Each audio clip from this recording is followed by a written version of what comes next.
Okay, so here we are live once again with another G.I. Joe Classified Series unboxing, and this is Leatherneck. This is one I've been looking forward to for a while. Here we got there's the picture of Leatherneck on the background with this massive vehicle behind him, or is that a flying saucer or something? I can't tell what that is. I can't see it well enough. Looks like yeah, looks like some kind of flying saucer. I guess they took down that Cobra air fortress or whatever the hell it's called from the cartoon. Got dial tone in the background. Don't know where this guy is. Still waiting on him. So somewhere around here, I had my X-Acto knife. Always misplacing my X-Acto knife. So what did I do with it this time? There it is. Okay. All right. I'm gonna go and cut the tape on there. So there we go. But nice picture of Leatherneck. He's wearing his sunglasses. You can see they gave us some detail of the sniper pad on his shoulder and the patch on his other shoulder.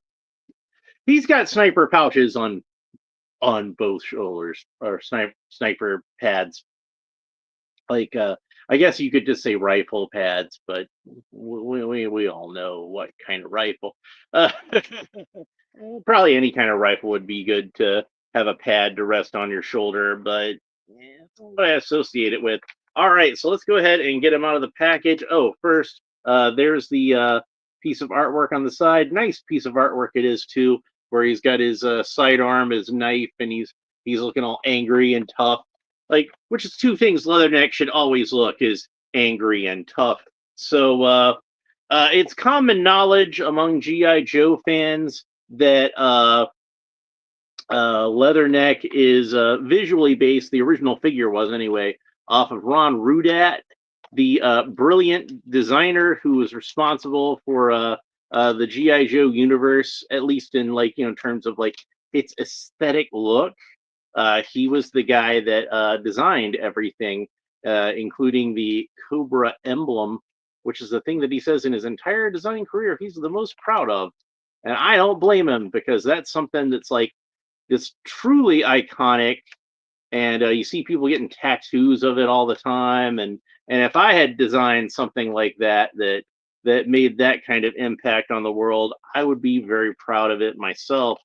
So I'm pulling all the accessories out of here, which so far is a handgun and a knife, and you got two of these fists, one for each hand, and then a backpack and a rifle and some sunglasses. Let me go ahead and get those sunglasses out next because that would be the part that I would be most concerned about. So I got a comment on one of my videos the other day.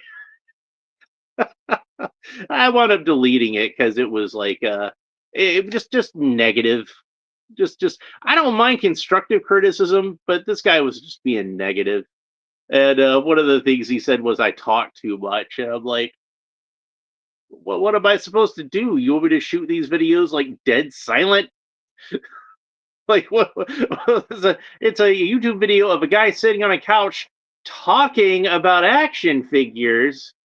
Like what am I supposed to not talk about action? Am I supposed to just sit here and just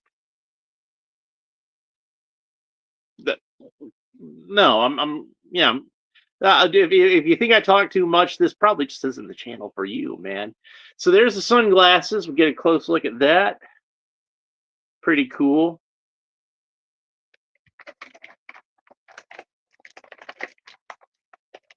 And he was like, "Oh, you only show the figure for like 5 seconds," and I'm like, "Did you time it?"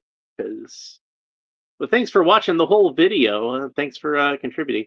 So there's the famous leatherneck rifle with the grenade launcher attached at the bottom, looking very much like how the original. I mean, it's a little different, a little more updated, but still, it's like anytime I see a rifle with the grenade launcher attached like that, I think about leatherneck.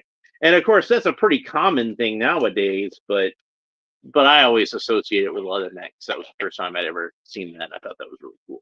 And then we got the backpack. So there's what the backpack looks like. He has a canteen and a bedroll and some pouches at the sides. And they painted in the bedroll. You can see the bedroll's green, so that's pretty cool. And then Leatherneck himself, and like I've noticed with a lot of these Hasbro figures lately, no rubber tabs or rubber bands holding him in that package. So good on Hasbro for that. I'm going to go ahead and put the insert back in there. And then I can put that in my recycling later. I've just had too much stuff piling up. And in fact, before I shot this video, I took a whole bunch of stuff out to the recycling, but still not enough stuff. I still have a bunch of packaging over here that I need to get rid of. So there's Leatherneck out of the package, and I believe his hat is removable. Yep, there it is. And he's got like a great, I think, face sculpt with a lot of character to it. I don't know how much it looks like Ron Rudat, but he's got that sort of tough, grizzled face with a lot of character to it. Very cool.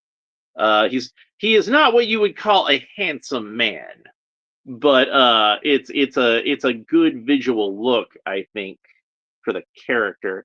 And Leatherneck, somebody that is oftentimes portrayed as how do I put it nicely, kind of a jerk, you know, but he's our jerk, you know, that sort of thing, where it's like nobody really likes Leatherneck, but nobody really wants him on anybody else's side but their own. They all want to claim Leatherneck.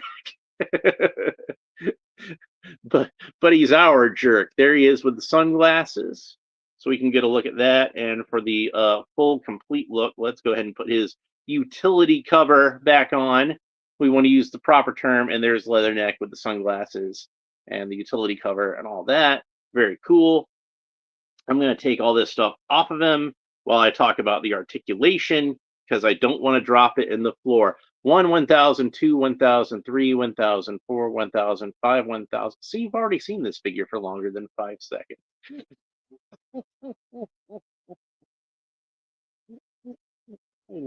You troll man. You know, he actually looks like to me like a kind of a slightly uglier version of Tom Selleck, which is a pretty good look for Ron Rudat if you're not gonna make, or I'm sorry, pretty good look for Leatherneck if you're not gonna make him like Ron Rudat is what I meant to say. Now, a lot of people have criticized this figure for not being particularly tall, and that's true. He's built off of looks like Airborne's pants, and I believe the torso underneath is actually the same torso as Tomax and Zaymot. I can't tell without taking it entirely apart, but from what I've seen of pictures online, that's what Leatherneck is wearing underneath this vest. But if we compare him to Roadblock, who of course is one of the taller figures in the line, probably the tallest of the actual GI Joe characters. I think Road Pig is a little taller, I think, but you can see that he stands about half a head taller than Leatherneck, which really, like, I know that the original figure of Leatherneck, he is supposed to be in the vintage line. He's the tallest figure, and that's because Ron Rudat in real life was a tall guy, or is a tall. He's still around. I don't know what I'm talking about in past tense, but yeah, I guess the Hasbro designers currently forgot, or you know, thought it wasn't that important, and thought it was more important to reuse some parts and save some money. So I might make a taller version of Leatherneck later. I know I had one I was working on, but when I saw they were finally going to do them, I stopped because I figured I'd put the parts together and I hadn't started painting it yet. So I guess I was like, well, let's just see what Hasbro does. So I might still wind up making, not that this isn't a great figure. I'm liking what I'm seeing on it so far, but I still might wind up making my version. All right, so we can see there's all kinds of cool details: grenades, knife sheath, pouches, a little strap in the back of his vest. He's got a belt with the web gear extending down it with a holster on this side, and some kind of pouch over here. I guess you can pretend that's whatever you want to, like a maybe a medikit or a communicator or something like that. It does look like there's some cables attached to it, and that might be his radio or something like that. But like I said, you can pretend it's whatever you want to. And then yeah, the knife sheath on the vest, just like the original Leatherneck had. And you can see he's got, like the original Leatherneck, he's got this silver bracelet that just kind of clips onto his wrist. That does seem like something that might come off rather easily. So I would be careful of it if I were you. And I certainly will be careful of it with mine. And just kind of trying out this elbow articulation because it seemed a little stiff. Both of these elbows seem a little stiff, so I'm kind of giving him a coax before we start on our video. And he's got the watch on the other wrist.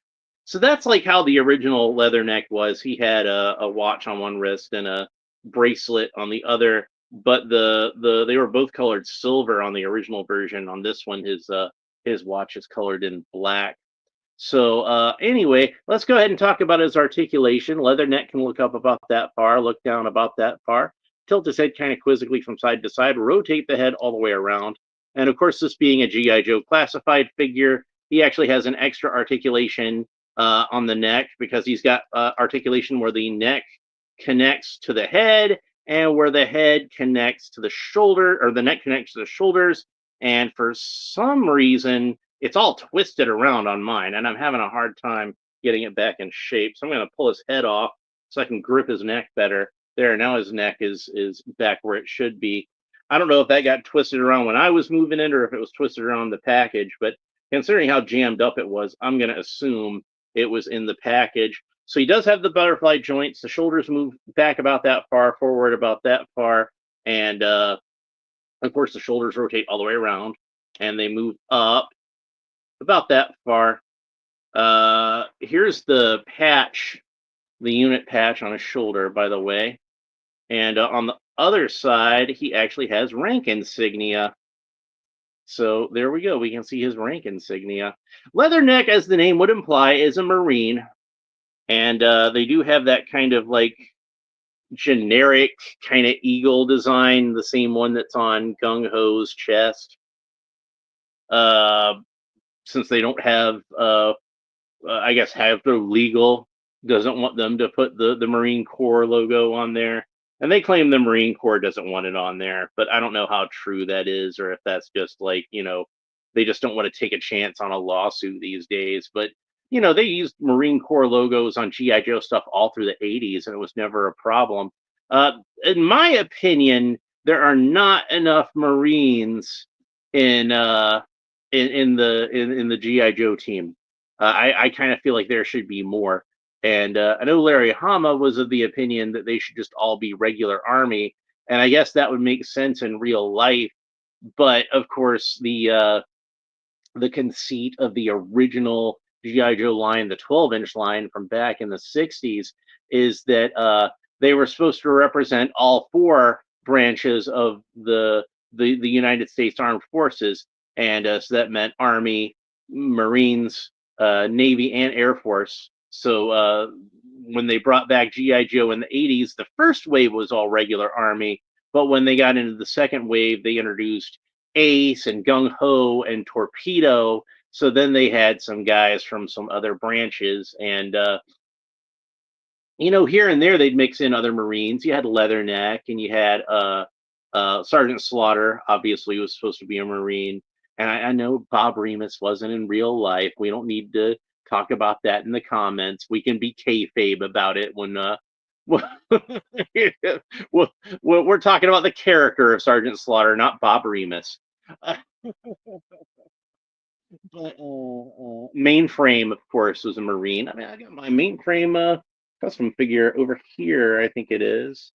Yeah, there's the custom figure that I made of Mainframe, and you can see that I made sure I gave him the Marine Corps belt buckle because to me, like, yeah, he's a Marine, like, absolutely. And there's other characters that you could argue whether or not are Marines. I kind of feel like there should be more Marines though, and there should definitely be Marine fighter pilots.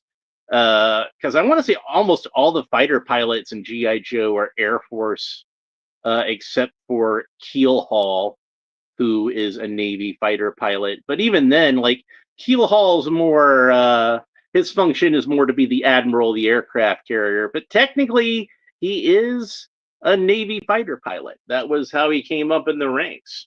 So anyway, where was I with the articulation? Oh yeah. So arms raised up at the shoulders, and then bicep swivel. So the bicep rotates all the way around. He's got double jointed elbows. That's about the range of motion you get at elbows. Pretty good. Mr. B is here, and he says, Semper Fi, Marines are the best. Leatherneck would absolutely agree with you. A couple of uncles who were in the Marine Corps, and one of them was in Japan for a long time, and he worked on computers, which is why as a kid, I kind of had a fondness for mainframe because he was a Marine and he worked on computers, so it kind of reminded me of my uncle. Well, they haven't made a proper mainframe yet. That's just my custom. So when they make mainframe, it won't be as good as my custom. I did a really good job with that one. Not to brag or anything, but all right. So Leatherneck has a ab crunch underneath the vest. Like I said, this torso underneath is reused from Tomax and Zaymot. So and Tomax and Zaymot, once you take the sash and the pauldron off of them, they pretty much just got like a tank top. So it works pretty well as like a generic T-shirt or something like that if you want to do that. I've done that with several custom figures myself. Now he's got the articulation that G.I. Joe Classified normally has at the waist, where not only can he turn all the way around at the waist, but it also kind of wobbles back and forth however you need it to, so you can get in some good dramatic poses. It's almost like an O-ring that we saw in the 1980s, but it's not attached with an O-ring. It's a ball and a socket. Mr. B says, my family has been affiliated with the Marines for 100 years. That is very impressive. So that's very cool. Congratulations. So yeah, I've got a lot of respect for the Marine Corps.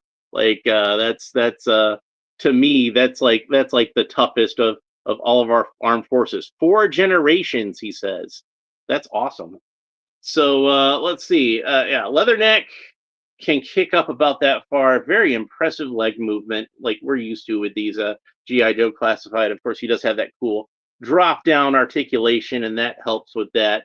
These are, I think, for my money, GI Joe action figures. GI Joe Classified are the best articulated action figures that you can buy at mainstream retail. I'm sure there's some that are better articulated at that you could buy at like hobby shops, like fancy Japanese kind of stuff that are better articulated than these. But as far as like a regular retail toy that's made for children here in the United States to play with, GI Joe is the absolute top.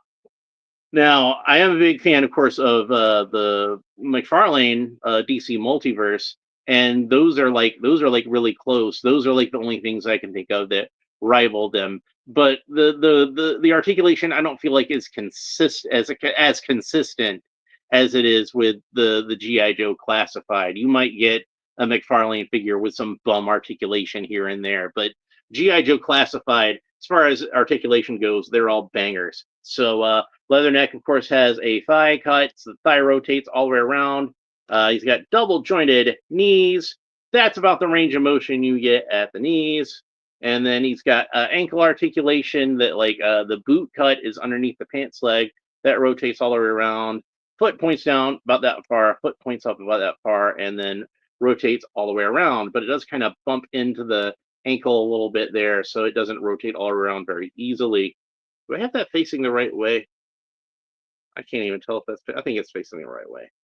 It's kind of hard to tell with the short boots like that sometimes whether or not it's facing the right way. All right. So now that we've been over the articulation, let's go ahead and talk about his accessories, which we've already talked a little bit about. We went over the utility cover and the glasses, the sunglasses. And we'll get back to those in a minute when we put it all together. But right now, let's talk about his weapons.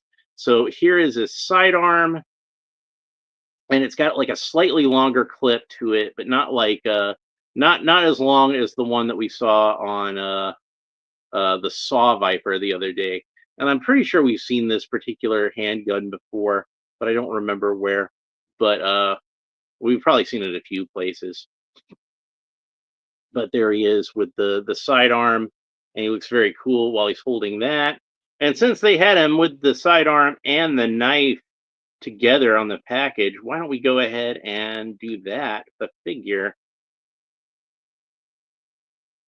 And there we go. Pretty cool. And like I said, you can get some really good poses out of these. So we'll take those out of the hands and put them into their particular storage. So there's the holster on his hip there for the sidearm, and it fits in there nice and snugly. And then for the knife, of course, there's the sheath on the chest we already talked about. And I've mentioned before, especially when talking about Stalker, since he was one who would have had this back in those original figures. And unfortunately, the Stalker classified figure does not have this, but Leatherneck does. Is you can actually put the knife into the sheath on his vest. And when I was a kid playing with these GI Joes, a lot of the times I'd see something like a knife strapped to their chest or strapped to their thigh or whatever, and think to myself, man, wouldn't it be cool if you could actually like take the knife out and use that as another accessory? Well, action figure accessory technology had not caught up to my childhood hopes and dreams at that time. But now, as an adult, GI Joe figures can actually store their knives in sheaths and pistols and holsters that are actually on the figure. So that's really cool. And that brings us to Leatherneck's last weapon, which of course is his machine gun, his rifle with the grenade launcher attached to it. And like I said, it's not quite 100% an M16, but I don't think they even really use M16s anymore. I think they use something that's like a more updated version. They might still call it an M16, but it's not like the ones they had in the 80s. I don't know what they call. I'm not a gun guy, so I'm not that knowledgeable about it. But anybody who's in the comments who wants to let me know can let me know. So I'd be happy to have you let everybody know the stuff that I don't. I'll just sit here and talk about comics and cartoons and action figures and stuff I actually know about, and not pretend that I know about guns. So there he is with the rifle and the grenade launcher, and he's about to burp somebody. So we can lower that back down. Oh, I didn't talk about the wrist articulation on this guy. So he's got wrists that rotate all the way around, and he's got a vertical hinge on the right hand and a horizontal hinge, that's this way, on the left hand. So that's how you can go ahead and he can hold the rifle pretty well. I like his hair. He looks like somebody who's starting to his hairline's starting to thin out and recede. I know a little bit about that myself. But it's all matted down because of the cap anyway. So let's go ahead and put the backpack on him and see how well that fits onto him. Because if there's one thing that GI Joe classified, it's kind of iffy about is whether or not that backpack fits on him. And of course, he's got this vest, and if you don't have the vest lined up exactly with the backpack hole on the actual figure, you're going to have a hard time getting the backpack in. And honestly, it seems like this one, the backpack is kind of rubbery, like kind of a slightly rubbery material. So it's and the hole's a tight fit, and this thing's kind of flaccid. Go ahead, make your jokes. So I'm having a hard time fitting in here. This is not something that I'm used to.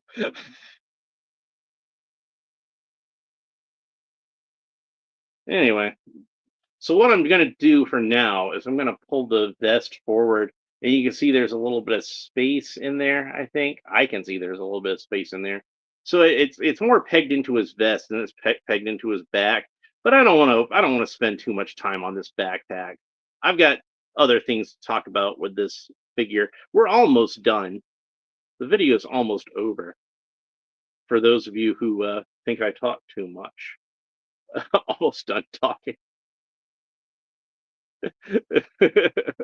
So let's go ahead and put the glasses back on him. There we go. And put the utility cover back on him.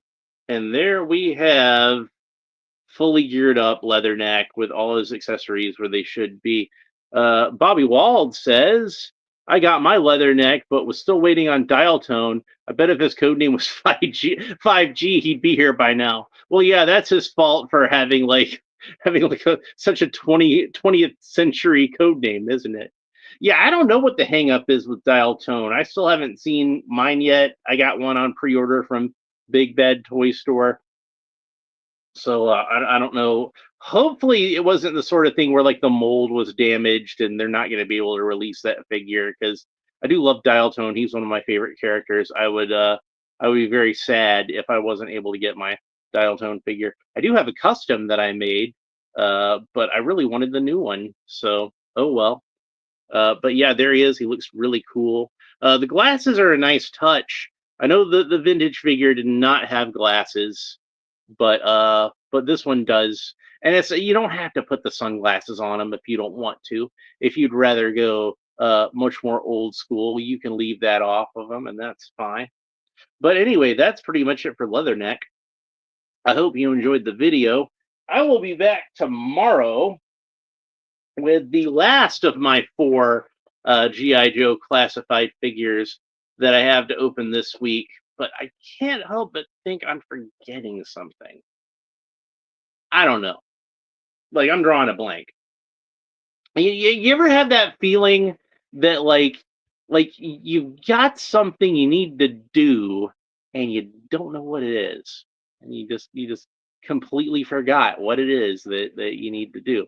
Anyway, the fourth of these four GI Joe figures that I have to open for you this week, we have Starduster, Edward Starduster Skyler. So and he's pretty much just a straight Duke repaint, but he's still pretty cool. And we'll talk more about him when we open him up. I mean, he's got a new head sculpt, and he's got some other accessories. So, but he's got an interesting history. I'm gonna have fun talking about him. So, so yeah, we'll have more to say about him. But that's pretty much it for Leatherneck. I hope you enjoyed the video. If you did, please make sure that you like and subscribe and all the fun YouTube stuff down below. Leave a comment and let me know what you think about Leatherneck, both the figure itself and the character in general. I know that he was always a character that I really enjoyed in the comic because Larry Hama wrote him like I said, kind of unambiguously to be kind of a jerk, and that's not something that you read a whole lot in comic books. And that just made me like Leatherneck all the more, is the fact that like he was just kind of a jerk to people and just didn't care. He's a big tough guy and he ain't taking any crap off of anybody. He certainly had a hard time dealing with Lifeline, and Lifeline being all preachy and everything, and with his his pacifism, and it wasn't even the sort of thing where like you see a lot of times in like comics or cartoons where at the end like it's like, well, I might not agree with you, but I still respect you kind of thing. No, he still thought Lifeline was an idiot. Wasn't afraid to tell him so. And then one of my favorite moments with Leatherneck was in the storyline where you know Stalker and Snowjob and Quick Kick and Outback all went on a deep cover assignment, and the three of the guys were captured, and Stalker gave they were wounded, they needed treatment. Stalker couldn't abandon them as the leader of the team, So he gave Outback orders to make his way back to civilization and let people know what had happened to him. And when Outback got back, he was almost immediately debriefed, and the rest of the team was just kind of like, "Why'd he come back without everybody else? What's going on with that?" And Leatherneck was the guy who like really pressed Outback on it, and that was the moment where like Outback was lying in his bunk trying to rest, and Leatherneck was just in there giving him a hard time, and Outback pulled a knife on him, and that was just a cool moment for both of those characters, I thought. So Bobby Wald says, I feel like Lifeline was modeled after Desmond Doss. I'm not familiar with Desmond Doss. I'm gonna have to look that up. That sounds interesting. So I always like learning about the backgrounds of these characters. Oftentimes, Larry Hama would base his versions of these characters off of people that he knew in real life, or people that he knew of, like had read about. So I'm gonna have to look that up. That sounds interesting. So so yeah, thanks for letting me know about that. So uh, Bobby says he was the soldier that they made the movie Hacksaw Ridge after. Ah, yeah, okay, yeah. I haven't seen that one since God. It's been a long time. I should watch that one again. It's been a long time since I've seen Hacksaw Ridge. So anyway, that's it for Leatherneck. I hope you enjoyed the video. We will talk to you next time. Bye.